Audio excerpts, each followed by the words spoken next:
Good Saturday morning to everybody, and welcome to Mortgage Matters Radio Show and the Connecticut Real Estate Edge podcast. Along with Rob Weinberg, I'm Gary Byron. Rob, hey! Good morning, Gary. How you doing, my friend? Good. You sound a million miles away. I know you're not in the state of Connecticut. You're on vacation. Even you, my friend, are entitled to a vacation. But I miss you. I'd be honest if I didn't tell you. I miss not having you in the studio, and I know you're going to be just as energetic, but I love you. I enjoy your presence. Appreciate it, man. You too. I'm sorry I couldn't be there, but yeah, we got to take a little bit of rest and relaxation, a recharge, especially as crazy as things have been the last couple of months, years. I don't even remember anymore, but it's been a whirlwind. So definitely need a little bit of downtime so that I can be at my best and do my best. Amen. For my family, my clients, everybody. Amen to that, brother. I mean, yours truly. I haven't taken a vacation in about 3 years. My producer, Jimmy J, is telling me every day, you need to take a vacation. And I know everybody's got to recharge their batteries. And even if I take some day trips here and there, but I'm long overdue for a vacay. Tell us where you are. So I'm up in Maine. I'm in a city called York, Maine. It's really not that far, only maybe 3 hours or so from Connecticut. That's not bad. But beautiful coastline up here if you haven't been. Just beaches are amazing. The seafood, just the food in general. Yeah, that's phenomenal. I'm eating lobster at least 2 meals a day right now, so it's a good time. But, the market up here is hot, too. I'm seeing for sale signs, bidding wars going on. I have an associate of mine that actually does lending up in Maine. So I'm not super into the market up here, but I know it's a vacation market, vacation homes, a lot of people that have a second home up in this area. And there's, everything from $200,000 or $300,000 all the way up to, your $8-10 million ridiculous mansions on the water. So there's something for everybody. And did you say you're eating lobsters twice a day?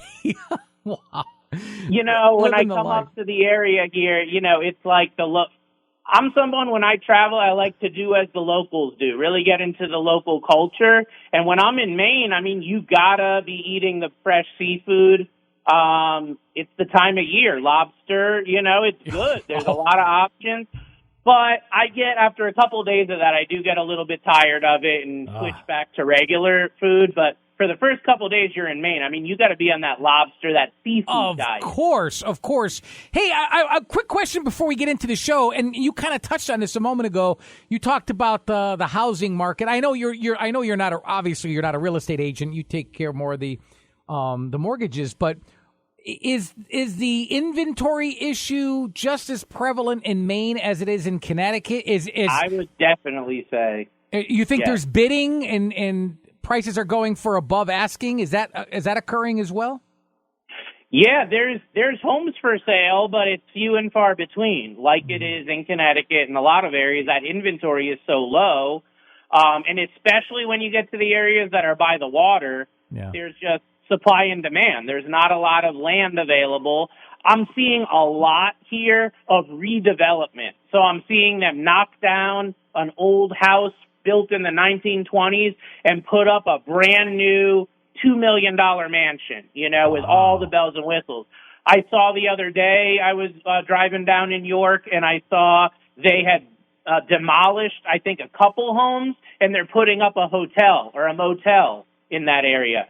So there's a lot of redevelopment going on here, a lot more than I see in Connecticut, to be honest with you. And that shows me there's a lot of money coming to the area because development costs a lot. It's a very high-risk real estate endeavor. So when there's a lot of development going on in certain areas, it tells you that area is poised for growth. And I definitely see that. Have you been to Maine? Have you ever been to Maine, or is this your first time there? Oh, yeah. I mean, I used to go to Old Orchard Beach, Maine as a kid. Yeah. That's what my parents did back in, the 90s. Yep. But anyways, nowadays, we've gone like the last, I'd say, 3-4 years.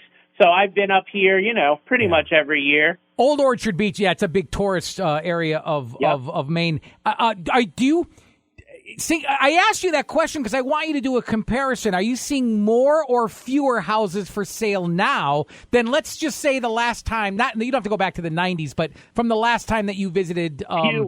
Fewer homes. Okay, interesting. Yep, and it's that lock-in effect we talk about, people needing to sell to buy and get rid of that low rate, get a higher rate, take the lower payment they're going to not have anymore, and now they're going to have a higher payment. So, yes, that lock-in effect. We're seeing it, Right. every single day, and Maine is no different than California or Colorado or Florida. This is a nationwide issue, but because the housing inventory has always been less in the Northeast than some other areas, we're even seeing it even more. That's why, like you mentioned, every house is going bidding war. Every house is way over ask. That's the supply and demand, and it's not letting up anytime soon. That's for sure. There's many different ways to purchase a home. What do you think? Let's talk this morning about buying a home with a student loan. I didn't even know you could even do that. This is a huge topic, Gary, and one of the reasons why I thought the timing on this was perfect is because I'm sure you know, and a lot of our listeners, that the Biden administration had just passed some new things coming out saying that all of these borrowers, these student loans borrowers that haven't had to make payments in literally years now, right? Years. Yeah. And now they're needing to make payments again. So I've had people contacting me freaking out, emails, phone calls. They're wondering, can I still buy a home? Everyone's in a different spot. Some people have $10,000 in student loans. Other people have $100,000 in student loans or even more. So, can you buy a house with student loans? The answer is yes. How do you buy a house with student loans? That's what we're going to dive into, because when you're dealing with student loans, in a lot of cases, it can be as big as a mortgage or more, right? Sure. Oh, yeah. Are you kidding me? So what do you think are, I don't know, let's say, what are the biggest challenges for student loan borrowers when it comes to getting a mortgage then? The biggest challenges I see are going to be the debt amount and the future monthly payments.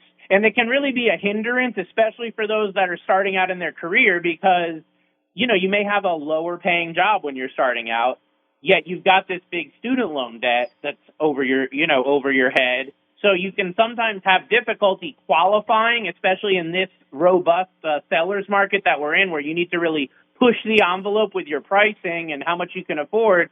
There can be difficulties because you may not be able to qualify for what you want or what you need because that student loan is the specific item that's holding you back.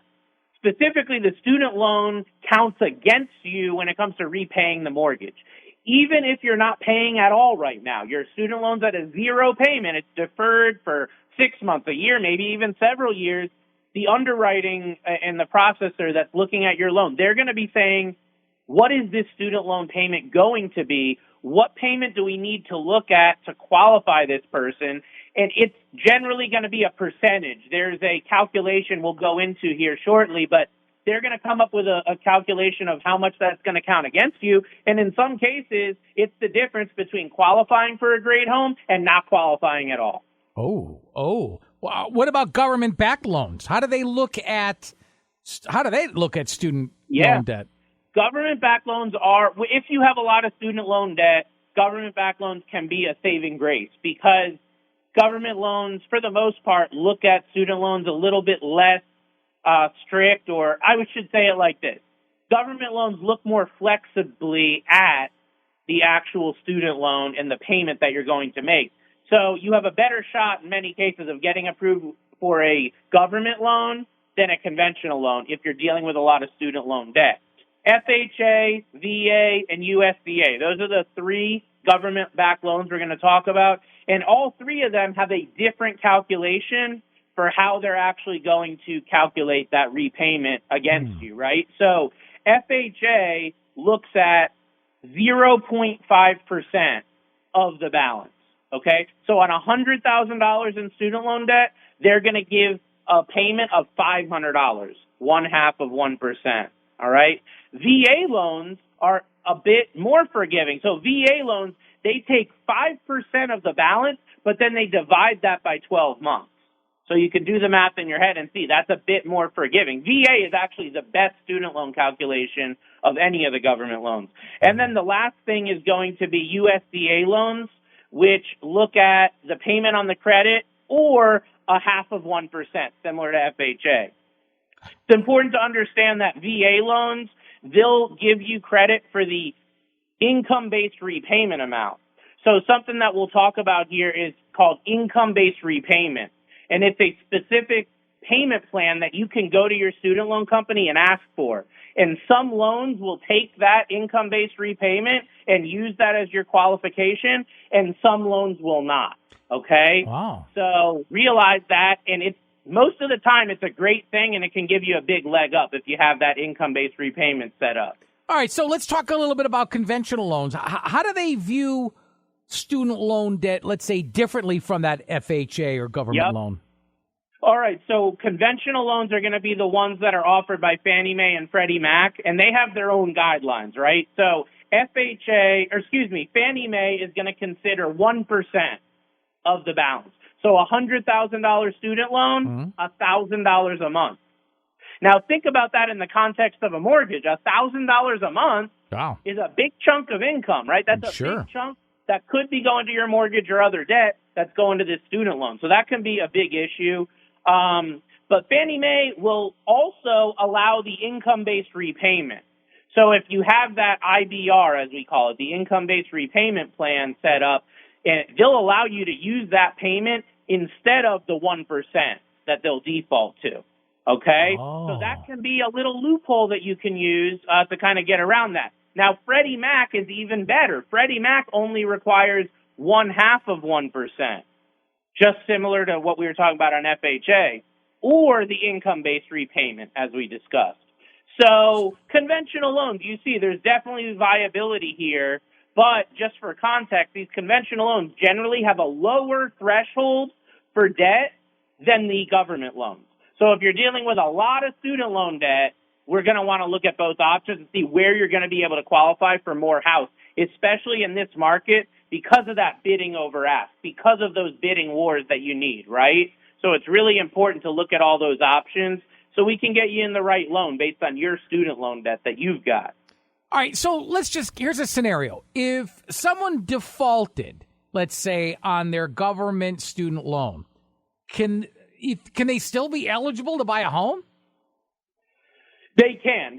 I've dealt with quite a few that have defaulted on their student loans. We've been able to get them into a new house, but you got to prepare ahead. So, we did a show couple weeks ago about credit and getting credit in line. Right, yep. Well, you really want to get your credit in line if you have a defaulted student loan. You also want to have more flexibility with your down payment because when you have bad or low credit, or like we're saying, a defaulted student loan, your credit generally is not going to be on the, excellent range. So you want to do everything you can to get that credit up to give you a better shot. Mm-hmm. Also, sometimes if you put, say, a 5% down payment or a 10% down payment, that can get you a loan approval versus just trying to put the bare minimum, especially when you've got this, defaulted student loan. So that's huge.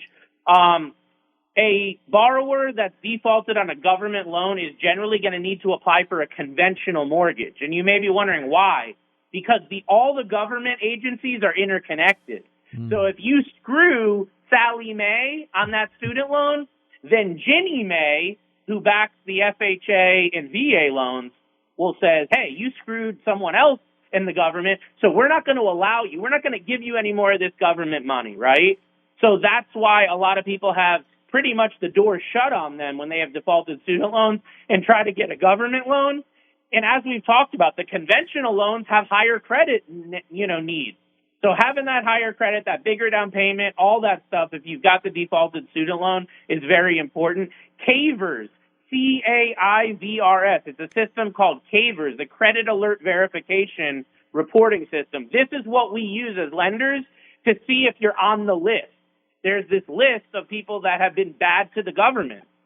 They've defaulted on government loans. If your Social Security number comes up on that list, you're not going to be able to get another government loan. It's really simple. We can look that up early in the process. If you've got a CAVERS alert and you want to get it fixed, I've helped many, many borrowers fix it and actually get into a home with a government loan even. But it's a long process. It takes time. It's not something you want to do under the gun of buying a home. It's something that your mortgage advisor and just financial advisor in general should be coaching you towards getting the CAVERS handled before you're ready to buy a home. That's why we say get prepared months ahead because this stuff can take 30 to 60 days. The last one I did took about 90 days to get fixed. So keep that in mind if it's something you're looking to do. So at what point then would you recommend someone with a lot of student loans approach someone like you, a mortgage advisor, for pre-approval or even advice on getting a mortgage plan in place? I would say if you've got a lot of student loan debt, you want to be talking to a mortgage advisor like myself at least between 6 and 12 months before you're ready to buy a home. Okay. Especially if you have defaulted or derogatory student loans. Then if you can contact me, a year ahead, that would be great because I can really put you on the right path to get it fixed. Even if you don't have the down payment funds or your credit isn't ideal yet, it's still worth you getting in contact because we can develop that custom strategy for you, tailored to your situation, which is going to entail how do you handle these student loans. We may find the student loans aren't even a problem, or they may be a much bigger problem than you thought, right? So rather have that conversation 6, 12, 24 months ahead than at the last minute when we're trying to pull it all together for that pre-approval. So, all right, what are some things that student loan holders can do ahead of time to prepare for the mortgage process? I would say the first and foremost item is to take the advice we're giving to get with a mortgage advisor way ahead. Now, I want to give some context. Like if you've got $5,000 or $10,000 in student loan debt, maybe even $20,000, to me, that's not a major hindrance. But if you've got $30,000, $50,000, $100,000, it may be. And what I'm talking about, again, is your debt to income, the amount of student loans you have versus your income. And people think, well, it's a zero payment. I'm not going to worry about it. But you do need to worry about it because even though it's zero payment, it's going to affect your mortgage approval. One of the other things is the income-based repayment can take a little bit of time to get set up. So if you're going the route of the income-based repayment, let's get that done way ahead of your mortgage application so it'll be reporting on your credit when we go for that loan. It'll make the process a bit easier and get you the lowest possible student loan payment and the highest possible mortgage approval. Okay, so that's what you want to do way ahead. But again, if you're in default or you're seeking a government loan, you want to be doing trial payments and the consolidation, I believe they call it, when you're actually taking student loans out of default with the government. So again, realize that can take a bit of time and you're going to want to prepare way ahead for that. I've seen it take 30 to 60 days. I've seen it take 3 to 6 months. We don't know until we kind of lay that plan and you contact your student loan servicer. Just don't take it for granted and think you know the answer. We're better off being early than we are a little bit late. Very interesting. All right, folks, you are listening to Mortgage Matters radio show and the Connecticut Real Estate Edge podcast along with Rob Weinberg. I'm Gary Byron. If you'd like more information, you can, of course, head on over to Rob's website. It's very easy, www.robgw.com. Again, it's robgw.com. And his phone number is area code 860-413-3938. By the way, I'm going to repeat all of that information and their email address, or I should say his email address to you more towards the end of the show. Rob, can you talk about some specific scenarios that you've dealt with regarding student debt and, some of the challenges that it brings to home buyers? Yeah, definitely. A couple of stories come to mind. Specifically, it was about a year and a half ago, I had a client, very complicated case. She came to me. Her name's Megan. She's from Middletown. She's a first-time home buyer. We got her pre-approval way, way ahead, and we realized she had this Cavers issue, that we were talking about. Yeah.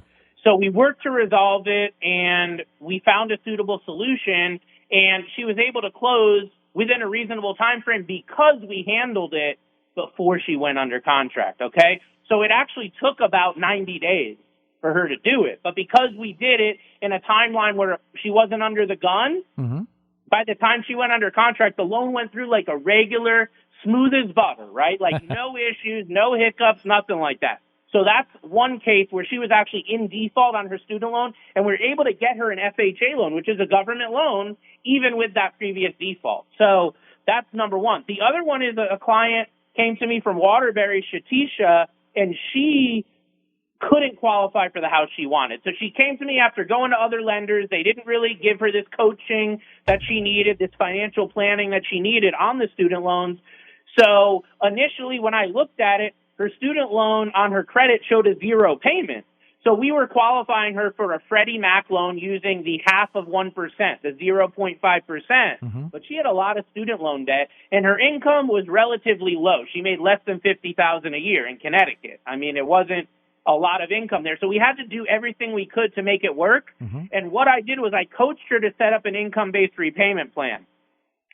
So what happened is once she set that up and we got the letter, it only took like maybe 2 weeks to do the whole thing.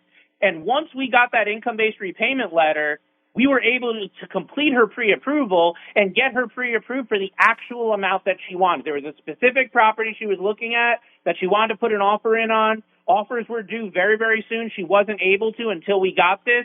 This made it happen for her. The income-based repayment was about $40 a month less than the 0.5% Freddie Mac calculation, and that little subtle change made that difference for her. She was able to get the home.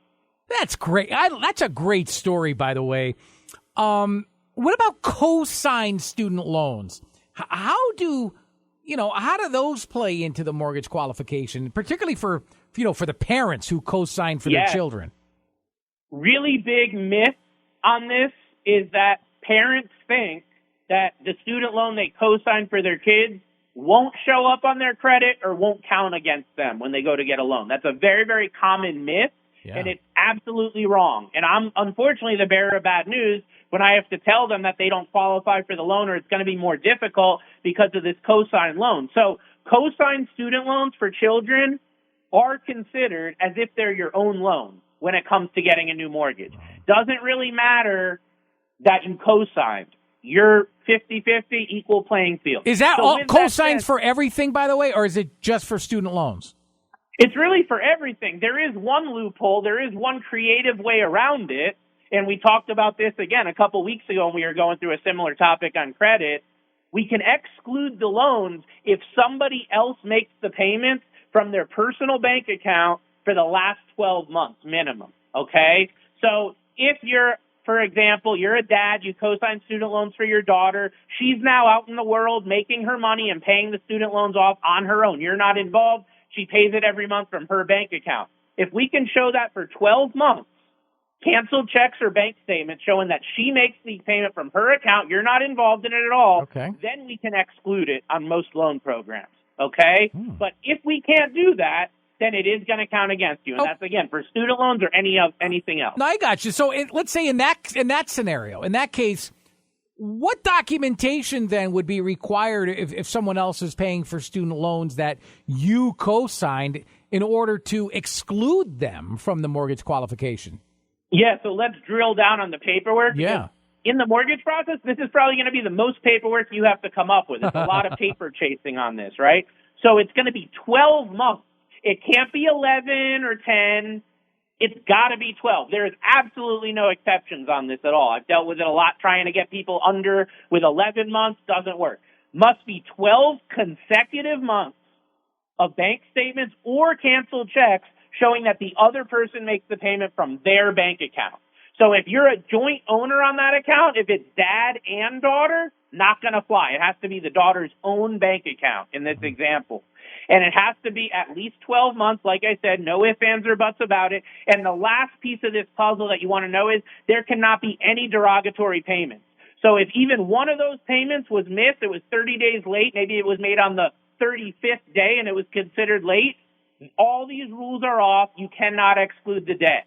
This is only if somebody else makes the payment and the payment is as agreed or current on time. If there's any delinquency or derogatory in the last 12 months, the bet's off. So that's a very, very important thing because obviously sometimes people do make a late payment. Even if it was only once, it's off. It's not happening. All right. I got time for one more question. What about someone who is wondering, well, should I pay off my student loans or buy a house? What do you recommend? That's a common question. I've talked to a lot of people lately that have said to me, well, I'm not buying a house because I'm paying my student loans off. Or the opposite, I'm not paying my student loans at all because I'm buying a house. But I say that it's possible to do both. I've seen people do both. I coach most of my clients to do both. And here's what it looks like on paper is consider paying the minimum amount on your student loans while you're saving for a home purchase. So I'm not saying go all out and pay extra and get those student loans zeroed out. No. Pay the minimum. Like we were saying, get that income-based repayment plan set up, that low minimum payment. Pay on that. So at least you're making a little bit of headway, but then put the bulk of your savings, the bulk of your money over towards your home savings, that new home. The one exception to that is if you're dealing with a private student loan and it's at a very, very high interest rate. Right now, high interest student loans, I'd be talking like more than 9 or 10%. Then you may want to focus more on the student loan debt. But for majority of borrowers, the student loans are relatively low, less than 7-8%. In that case, I would split it, put some to student loans, some to savings, and then you can move forward with your home purchase. There also may be other debt, as we've talked about. If your student loans are at 7 or 8, why are you going to pay those off instead of a credit card that's at 15 or 20? So you've got to really be strategic in this. You don't want to make the wrong move because you're going to get a lot more bang for your buck on your credit score and on your affordability by paying down high interest credit card or other debt versus the student loan. So definitely keep that in mind. It makes a lot of sense. I mean, it's sad. Some people are just buried in debt. They've got their student loan, they've got a credit card or two, they've got a car payment, of course, rent if they utilities. But, adding a mortgage to that can be tricky, I guess. I don't know. It can be tricky. That's why, it's all about putting your best foot forward. It's all about getting in best position. But this isn't a perfect world. People do buy a house with a lot of other debt. It is possible. It's okay. It's nothing to be embarrassed about. But again, got to put that best foot forward. And we got to look at the house as not the final destination, but a path on your journey towards wealth. Right? Well stated. Folks, if you'd like more information on this show or any of the other topics that we discuss, head on over to robgw.com. Again, it's robgw.com. By the way, if you've got a question that you'd like to have answered, maybe right here on these very airwaves, we set up an email address specifically for you. It's mortgagemattersradioshow@gmail.com. Again, mortgagemattersradioshow@gmail.com. By the way, if you'd like to schedule an appointment with Rob, that's easy to do as well. I'll give you his number twice. It's 860-413-3938. Again, it's 860-413-3938. For Rob Weinberg, I'm Gary Byron. Thank you so much for listening to Mortgage Matters Radio Show and the Connecticut Real Estate Edge podcast. Until next Saturday morning, have a good one, everybody. So long.